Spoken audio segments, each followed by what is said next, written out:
अस्सलाम वालेकुम दोस्तों, मैं हूं मोहम्मद जलाल और आप देख रहे हैं टेक्निकल एमजे टीवी।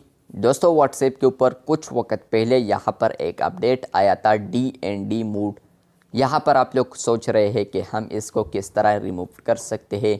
आप लोग ये भी पूछ रहे थे कि यहां पर हम DND ऑप्शन को ऑफ करते हैं, लेकिन अब भी हमें आता है silence by do not disturb. आज की इस वीडियो में मैं आप लोग को बताऊँगा कि आप लोग किस तरह इसको रिमूव कर सकते हैं या ये क्यों यहाँ पर आ चुका है। लेकिन उससे पहले अगर आप लोग चैनल पर न्यू आए हैं तो आप लोग technical MJ TV YouTube channel को लाजमी सब्सक्राइब कर दें। सबसे पहले बात करते हैं कि ये अपडेट कब आया है और ये किस तरह वर्क करता है। तो कुछ वक्त पहले या कुछ दिन पहले या कुछ महीने पहले आप लोग कह सकते हैं कि ये अपडेट रिलीज़ हुआ है सारे बंदों को। पहले यहाँ पर ये बीटा वर्जन में आया था। इसके अलावा कुछ ना कुछ बंदे ऐसे भी है जो कि स्टेबल वर्जन पर भी इस अपडेट को यूज़ कर रहे हैं।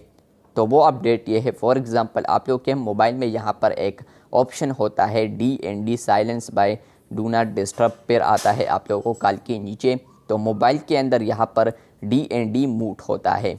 जैसे कि आप लोग उसको ऑन करते हैं और व्हाट्सएप के ऊपर आप लोगों को कोई भी कॉल करता है तो यहाँ पर वो कॉल साइलेंट होता है। तो यहाँ पर आप लोगों को कोई भी कॉल करता है तो यहाँ पर वो कॉल कट करने के बाद या एंड करने के बाद आप लोगों को व्हाट्सएप के कॉल हिस्ट्री में आता है silence by do not disturb. तो ये इसलिए आता है कि आप लोगों का जो कॉल आया था इस बंदे का तो वो यहाँ पर साइलेंट था, इसलिए व्हाट्सएप ने यहाँ पर silence by do not disturb को ऐड किया है। अब आप लोग पूछ रहे हैं कि यहाँ पर हमने तो silence by do not disturb option on किया था पहले, लेकिन अब ऑफ है, तब भी ये आता है।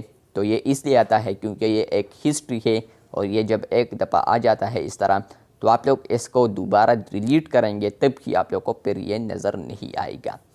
आई होप आप लोग को समझ में आ चुका होगा ये अपडेट, और ये आप लोग के जो सवालात के वो भी आप लोग को समझ में आ चुका होगा। वीडियो अच्छी लगी है तो बिल्कुल वीडियो को लाइक कर दें। चैनल पर न्यू आए हैं तो चैनल को लाजमी सब्सक्राइब कर दें। मिलते हैं बहुत जल्द, तब तक के लिए अल्लाह हाफिज़, शुक्रिया।